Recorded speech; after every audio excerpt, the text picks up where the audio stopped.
오늘 우리에게 주시는 하나님 아버지의 말씀은 마가복음 16장 14절에서 18절입니다. 마가복음 16장 14절에서 18절까지 제가 봉독해 드리겠습니다. 그 뒤에 11 제자가 음식을 먹을 때에 예수께서는 그들에게 나타나셔서 그들이 믿음이 없고 마음이 무딘 것을 꾸짖으셨다. 그들이 자기가 살아난 것을 본 사람들의 말을 믿지 않았기 때문이다. 또 예수께서 그들에게 말씀하셨다. 너희는 온 세상에 나가서 만민에게 복음을 전파하여라.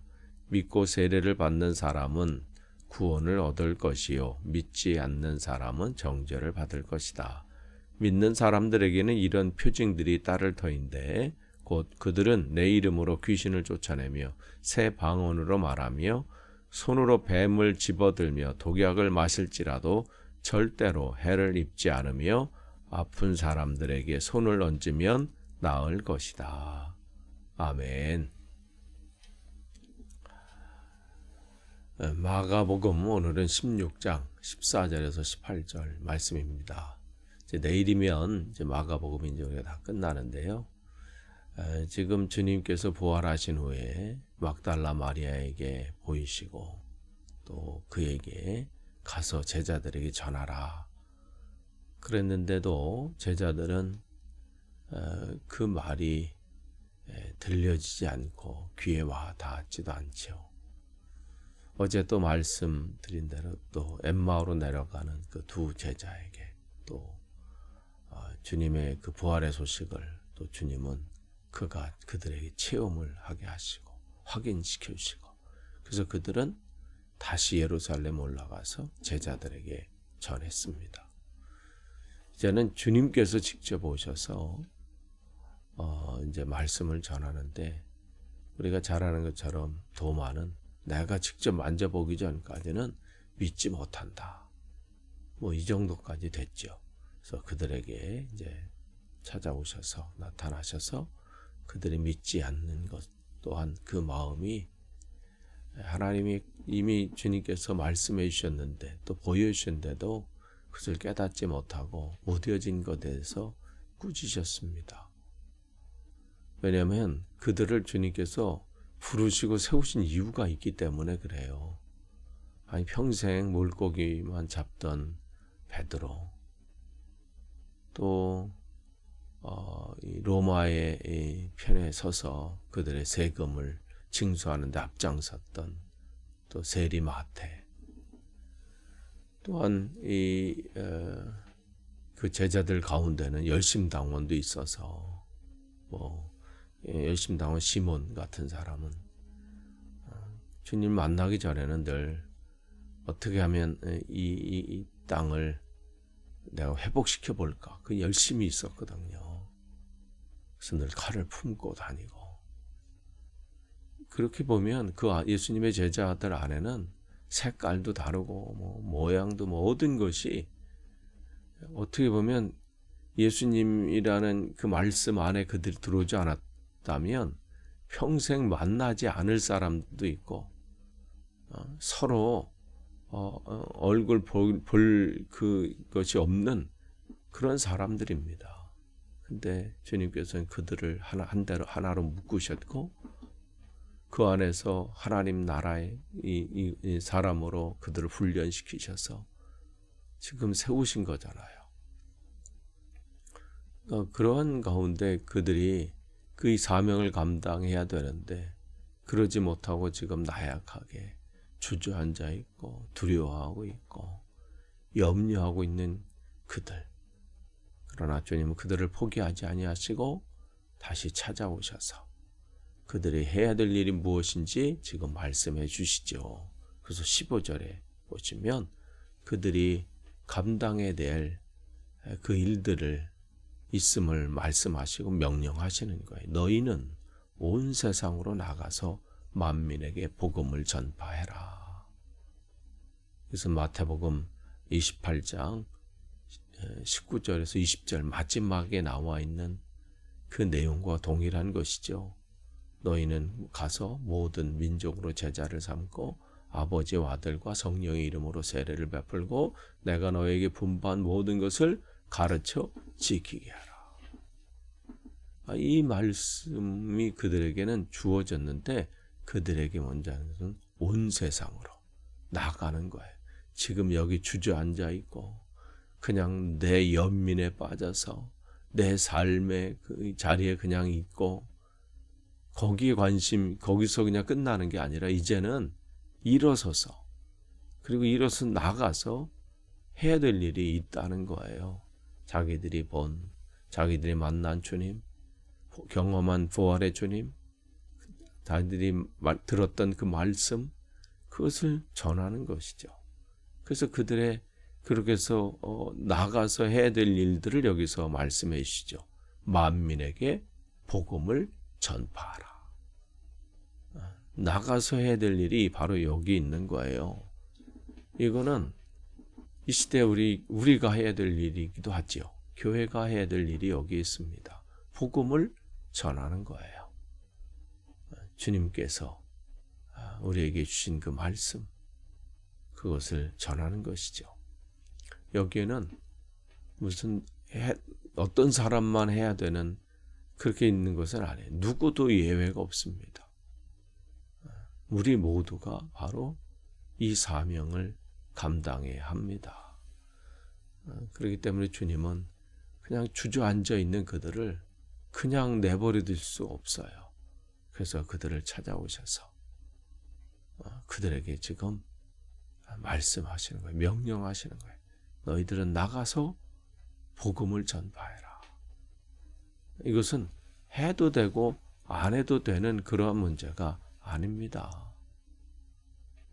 세상에 어떠한 이제 우리가 해야 될 일들도 있죠, 세상에서. 그러나 그거는 해도 되고 안 해도 나의 선택의 문제예요. 뭐 하면 좋고 뭐 안 하면 뭐 그 정도이지만 지금 이 주님께서 말씀하신 명령은 우리에게 하라고 하시는 거예요. 안 하면 안 된다는 거예요. 이게 우리에게 이 삶에 우리가 이 땅에 존재하는 이유가 여기에 있습니다. 왜냐하면 우리가 전하는 그 복음, 또 우리가 전하는 전하는 자의 우리 발걸음은 한 생명을 그 인생을 바꾸는 말씀이기 때문에 그래요. 믿고 세례를 받는 사람은 구원을 얻는다. 주님 앞에 결단하는 자, 그렇지 않고 그것을 거부하는 자에게는 정죄를 받는다. 그에게는 사망이 있는 거예요. 그러니까 우리가 한 영혼을 살리고 죽이는 그 복음, 그 말씀을 전하는 자예요. 그러니까 우리가 얼마나 귀한 사명을 가지고 있다는 것, 이것을 우리가 깨달아야 합니다. 이것은 어떤 다른 사람이 해줄 수 있는 부분이 아니에요. 주님은 당신을 따르는 모든 이들이 감당해야 될 문제라고 또 일이라고 말씀을 하시죠. 근데 이렇게 복음을 증거하기 위해서 주님은 세상으로 나가는 자들에게 17절부터 이렇게 보시면 이런 약속을 하셔요. 나가서 복음을 증거하고 그 사명을 감당하는 자에게는 이러한 일들이 나타난대요. 그들은 내 이름으로 귀신을 쫓아내며 새 방언으로 말하며 손으로 뱀을 집어들며 독약을 마실지라도 절대로 해를 입지 않는다. 즉, 또 아픈 사람에게 손을 얹으면 나을 것이다. 즉, 주님의 능력이 그에게 임한다는 것이죠. 그럼 여기서 이제 뭔가에 사로잡혀서 그 인생이 그냥 거기에 휩쓸려 가는 거예요. 그게 잘 사는 건 줄 알고. 그렇게 사는 게 자기 인생이 제대로 사는 건 줄 알고. 근데 헛된 것을 쫓아가는 거예요. 결국 남은 것은 어떻게 해요? 생을 마감할 때 허무한 인생, 허망한 것을 쫓아가고 그런 것이 아니라 제대로 된 인생을 쫓아가도록 진짜 주님의 손에 붙들림을 당하도록 복음은 그런 능력이 있다는 거예요. 근데 그게 우리가 무슨 대단한 힘이 있어서가 아니라 주님께서 우리와 함께 하실 때에 또 우리가 그 사명을 감당하려고 할 때에 그러한 능력이 우리에게 임하는 거예요. 또한 여기서 뱀을 집어들며 독약을 마실지라도 절대로 해를 입지 않는다. 이것은 무슨 그대로 이렇게 해서 아무거나 이렇게 뭐 한짓하고 되는 그 말씀을 하시는 게 아니라 사명을 감당하는 자에게는 하나님의 능력이 그에게 임한다는 거예요. 그 전하는 자가 그걸 하는 것이 아니라 나 하나님이 너를 통해서 내가 행한다. 우리가 주님 앞에 순종할 때 주님이 우리를 통해서 하나님의 크기 일들을 나타내신다, 이런 말씀이에요. 보네포 목사님이 그 히틀러의 그 억압의 압제에 저항하면서 죽음 앞에서 우리가 이 팬데믹 기간 동안에 우리가 이 찬양을 많이 불렀잖아요. 선한 능력으로. 그 위기 앞에서, 그 위험 앞에서 이길 수 있는 힘은 뭐예요? 다른 게 없어요. 주님이 주시는 그 능력으로 감당하게 되는 거죠. 우리가 사명자로서 온전히 설 때에 왜 두려움이 없겠어요? 왜 위기가 없고 공격이 없겠어요? 그런데 감당할 수 있는 것은 제자들이 감당했고 우리의 신앙의 선배들이 감당할 수 있었던 것은 주님이 주시는 그 능력이 있기 때문에 그것을 감당할 수 있었던 것이죠. 또한 주님은 우리의 이 영혼이 잘됨 같이 또한 우리가 육신의 강건함도 있기를 원하시죠. 그래서 기도하기를 원하시는 거예요. 그래서 기도하라고 말씀을 하시는 거고요.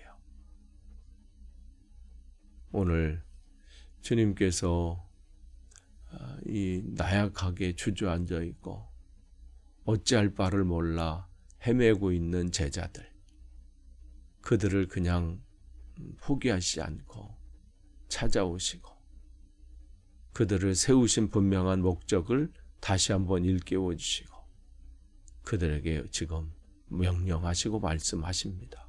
이제 그 나약한 자리에서 일어나라. 너희들이 해야 될 일들이 있다. 그는 오늘 우리에게 또 저에게 또 우리에게 하시는 말씀입니다. 그냥 그 자리에 있는 것이 아니라 그냥 하루가 오늘 또 시작됐으니까 그냥 하루구나가 아니라 오늘도 주신 생명을 연장시켜 주신 분명한 이유가 있습니다. 우리가 감당해야 될 몫이 있습니다. 우리가 그 일들을 잘 감당하고 근데 그 감당할 때 주님이 주시는 능력을 있음을 여러분이 기억하시고 여러분이 구하시고 하나님 나에게도 이러한 능력이 나타나길 원합니다. 내가 할 수 있는 부분이 아닙니다. 내가 한 영혼을 위해서 복음을 증거하고 그 일들을 말씀을 전할 때 주님 내 입술과 함께 해주시고 또 하나님 내가 전하는 이 말씀을 통해서 주님의 살아계심이 증거되도록 주님 인도해 주십시오. 여러분에게 그런 능력이 나타나기를 원하고 또 앞으로의 여러분의 삶의 걸음걸음마다 여러분이 걷는 그 걸음걸음 속에 하나님의 나라가 확장이 되고 또 하나님 나라의 그 증거들이 채워지는 그러한 시간들이 되기를 또 여러분의 삶이 되기를 축복합니다. 기도하겠습니다. 하나님 감사합니다. 오늘 또 주님의 은혜 안에 하루를 또 시작합니다. 주님께서 오늘 우리에게 생명을 연장시켜 주신 이유 분명히 있습니다. 아직 우리에게 기회가 있을 때에 맡겨주신 귀한 사명 잘 감당할 수 있게 도와주시고 그렇게 잘 감당하다가 주님께서 부르시는 날 기쁨으로 주님 앞에 온전히 설 수 있도록 인도해 주옵소서. 감사드리며 예수님의 이름으로 기도합니다. 아멘.